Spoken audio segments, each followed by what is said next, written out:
You know that feeling when your mind just won't shut up? It's late. The room is quiet. But in your head, it's a storm.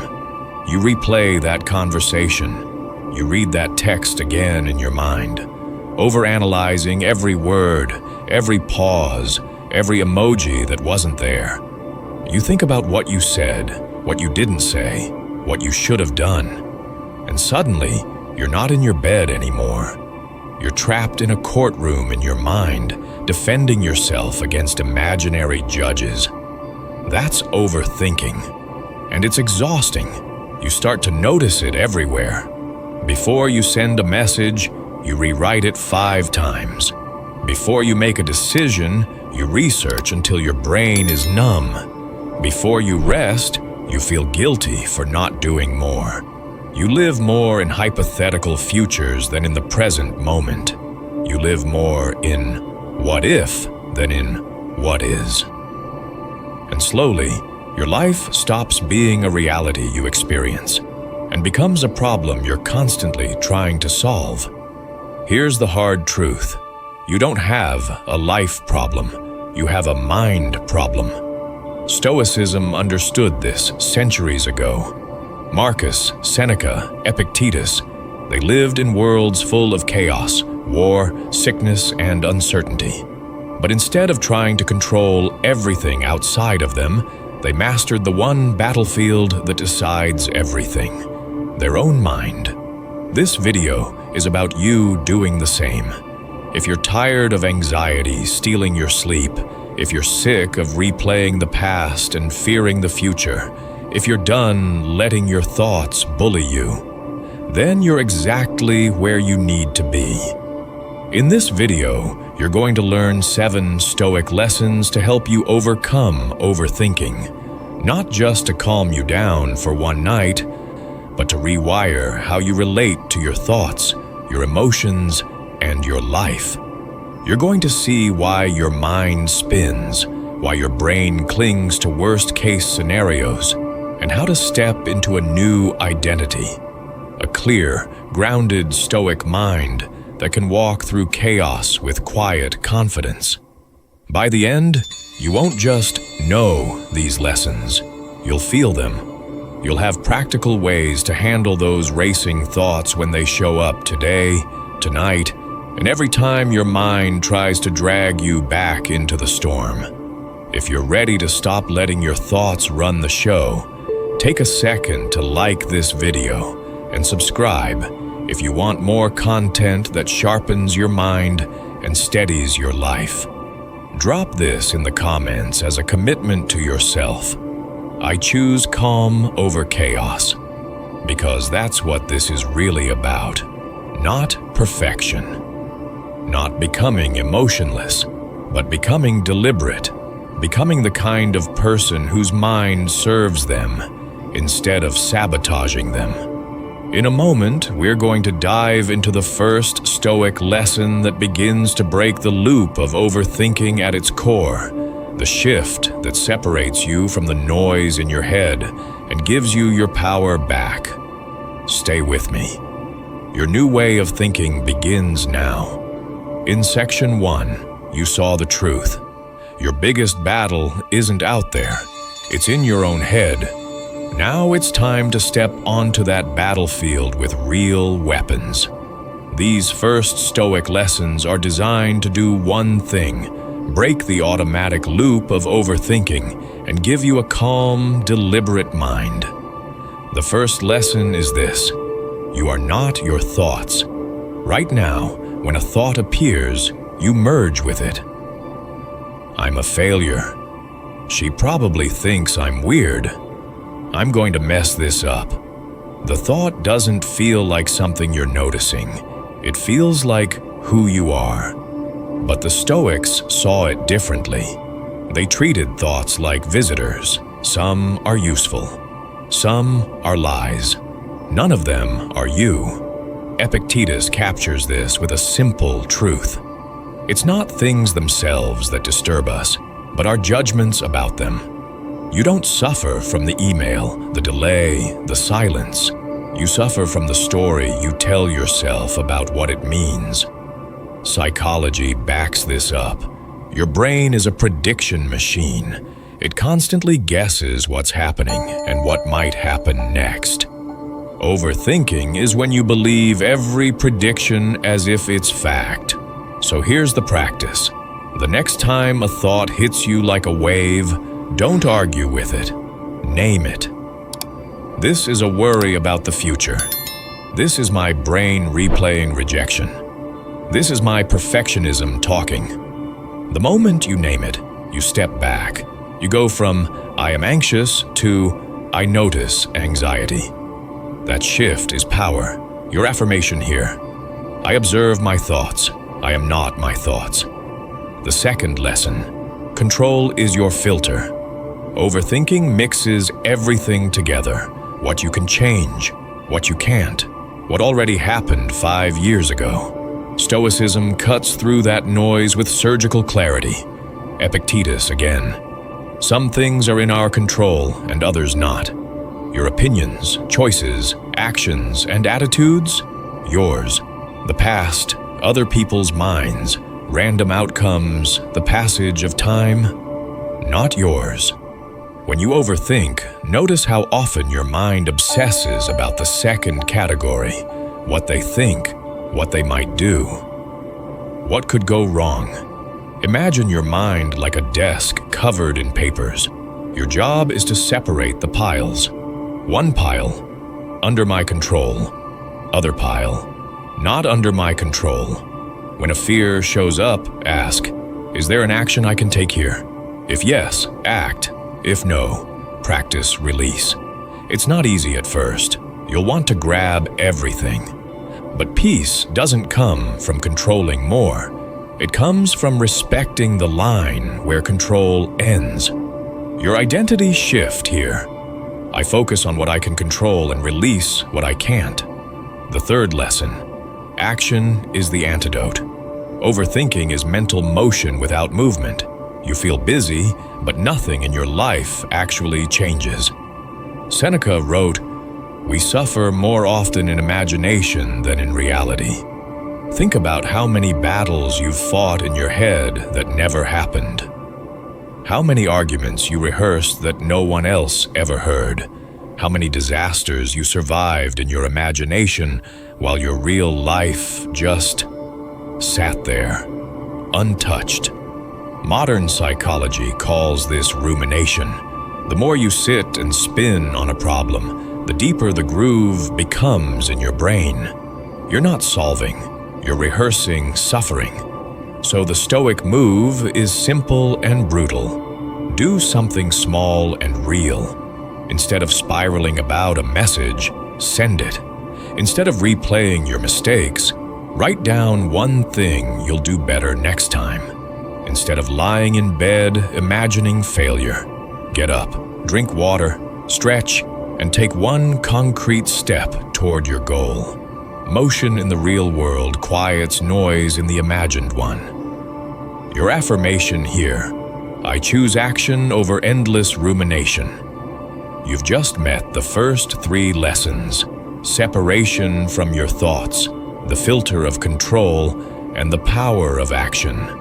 In the next part, you'll step even deeper into the Stoic mind, learning how to shrink the past, tame the future, and build a daily rhythm that protects your peace.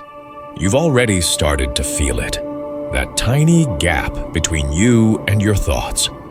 The moment when you ask, is this in my control? The shift from spinning in your head to taking one real step in the world. Now, we go deeper, because overthinking has 2 favorite weapons, the past and the future. If your mind can't trap you in what already happened, it will chain you to what might happen. The next lesson is this: the past is a lesson, not a prison. Overthinking loves replay. You lie there replaying the breakup, the betrayal, the time you froze in a meeting, the moment you said too much. The scene loops. But here's the catch: the past itself can't touch you anymore. Only your repeated judgment of it can. Seneca wrote, Life is very short and anxious for those who forget the past, neglect the present, and fear the future. Notice what he's saying.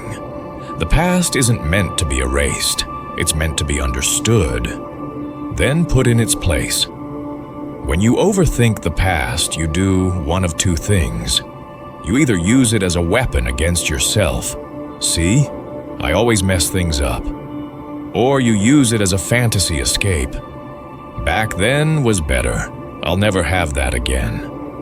Both steal you from the only place you have any power, right now. The Stoic move is simple. Review, extract, release. You review the memory once with honesty. You ask, what did this teach me, about people, about what I value? You write down the lesson if you have to. Then, when your brain tries to replay it again and again, you remind yourself, we already learned from this. Now we move. It's like watching game footage after a loss. You study it so you can play better next time, not so you can sit in the locker room for the rest of your life. Your affirmation here, my past is training, not a life sentence. The next lesson, the future is a possibility, not a prophecy. Overthinking drags you into tomorrow, next week, 10 years from now. What if I fail? What if they leave? What if I never figure it out? Seneca hits this directly. We suffer more often in imagination than in reality. Think about how much of your anxiety is about things that haven't actually happened. You feel real stress, real tightness in your chest, over events that exist only as mental movies. Modern psychology calls this catastrophizing. Your brain takes one uncertainty and fast-forwards to the worst-case scenario, then treats it like a spoiler for your life. But the Stoic understands this. The future is open. It isn't written.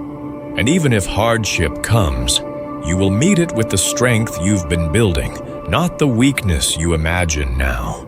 So you practice coming back.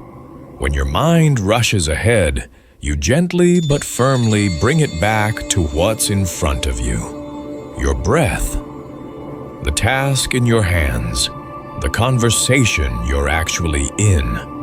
Marcus Aurelius said, "The happiness of your life depends upon the quality of your thoughts. The quality of your thoughts improves every time you refuse to live in a disaster that hasn't happened."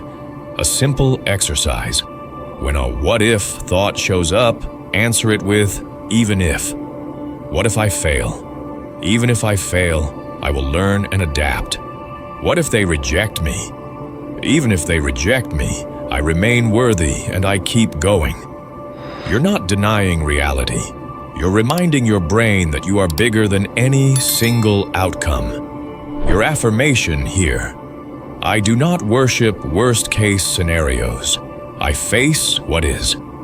Now you've learned to separate from your thoughts, filter by control, move into action, release the past, and shrink the imagined future. You're not just lowering anxiety. You're building a new relationship with time itself. In the next part, you'll step into an even more powerful layer of Stoic practice. How to build a daily rhythm and inner philosophy that keeps your mind clear, even when life is loud, unfair, or painful. This is where the lessons start to fuse into a new identity, not just new techniques. Look at how far you've already come. You've stepped back from your thoughts. You've drawn the line between what you can control and what you can't. You've turned rumination into action, the past into training, the future into an open field instead of a nightmare. Now it's time to turn these lessons from tools into an identity. Not just what you do sometimes, but who you are. Because overthinking isn't just a mental habit. It becomes a story you tell yourself about you. I'm just an anxious person. I'm overthinker by nature. I can't help it. My mind is like this. Stoicism invites you to write a different story. Epictetus said, "First say to yourself what you would be, and then do what you have to do." This is the identity shift. You're not the anxious one trying to occasionally calm down. You're a developing Stoic mind, learning to walk through storms with steady feet. Imagine your life as a battlefield, not of swords and shields, but of attention. Every notification, every unresolved situation, every memory, every fear, they're all shouting for your focus. The old you runs to every sound, chasing every concern, trying to answer every fear. The new you doesn't.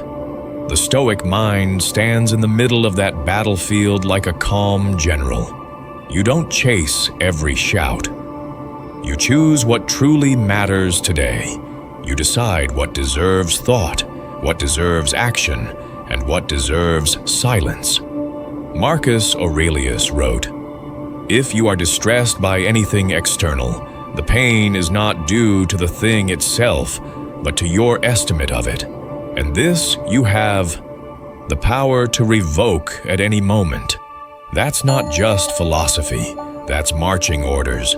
You have the power to revoke the importance of certain thoughts. To look at a worry and say, "You're not worth my whole day." To feel an old memory rising and say, "You taught me what you needed to. Now go."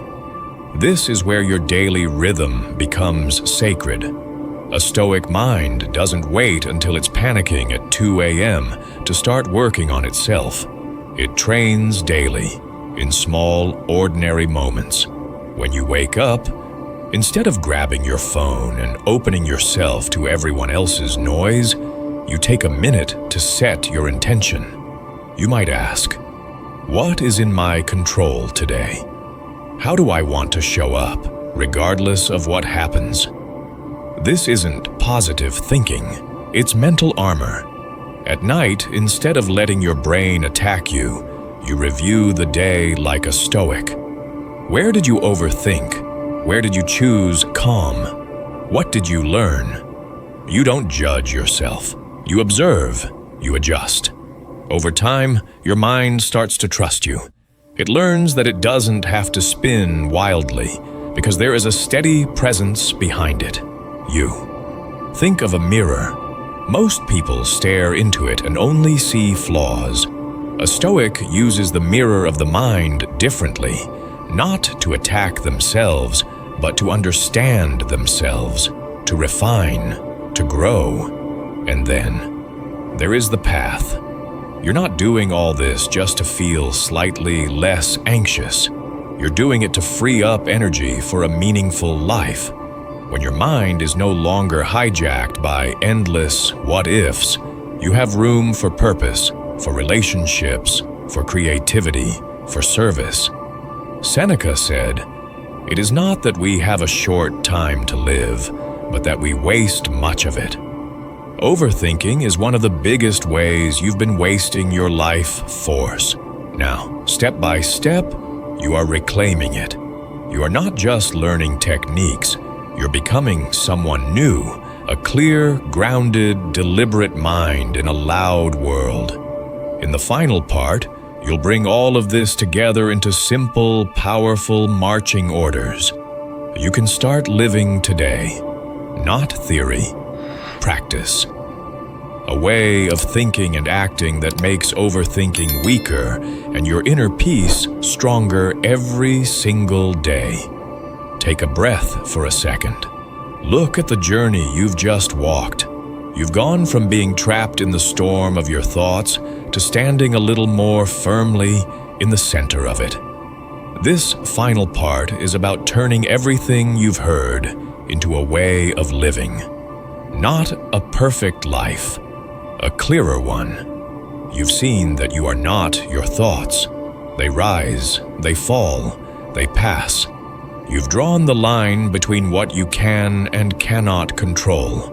You've felt how real-world action cuts through mental noise. You've reframed the past as training and shrunk the future back down to size. You've glimpsed a new identity, a mind that observes, chooses, and moves with intention. Now, 2 final lessons will tie this together. Another lesson is this: your attention is your most valuable currency. Where your attention goes, your emotions follow, your energy follows, your life follows. Overthinking happens when you spend your attention like loose change, thrown at every worry, every notification, every intrusive thought. Marcus Aurelius wrote, "The things you think about determine the quality of your mind." That means every time you choose what to focus on, you are shaping the quality of your inner life. So, starting today, treat your attention like something sacred. When a thought tries to drag you into an old memory, you ask, "Does this deserve my attention right now?" When your mind offers you a worst-case scenario, you ask, "Is feeding this picture helping me live well today?" You will still get hooked. You will still drift. But the new you notices sooner, lets go sooner, returns sooner. Your affirmation: "My attention is mine. I spend it on what strengthens me." The final lesson: peace is a practice, not a mood. Most people wait to feel calm before they act differently. The Stoic flips it. You act in line with calm, and the feeling follows. That's why your daily practices matter more than any single insight from this video. A 2-minute morning reflection where you ask, "What is in my control today?" A short evening review where you look at the day without attacking yourself, just learning. A simple rule when overthinking starts: name the thought, check what's controllable, take one small action or release it. Day after day, these tiny moves are how you carve new paths in your brain. Neuroscience calls it neuroplasticity. The Stoics just called it training. Epictetus, again, "No great thing is created suddenly." You don't become a clear, steady mind in one night. You become it by showing up for yourself in 100 small moments when your old patterns try to drag you back. So here are your marching orders for today. When you catch yourself spiraling, pause and say, "This is a thought, not a fact." Ask, "What, if anything, is in my control here?" If there is an action, take a small one. If there isn't, practice letting it pass without feeding it. Set aside a few minutes tonight. Write down one thing you overthought today and one way you responded differently. Even if it was just a tiny pause. That's progress. That's you, training. And as you move through your life, remember this: you are not trying to eliminate all uncomfortable thoughts. You are becoming the kind of person who can stand in the middle of them with clarity, courage, and quiet strength. If this video spoke to you, share it with someone whose mind is loud right now. Like the video, subscribe, and join this community of people who are done letting anxiety drive their life. Drop this in the comments to set your identity in stone. My mind is my ally, not my enemy. You will still have storms, but now you are not the storm. You are the one who walks through it, calm, deliberate, and unshakable. That is the Stoic mind you are becoming,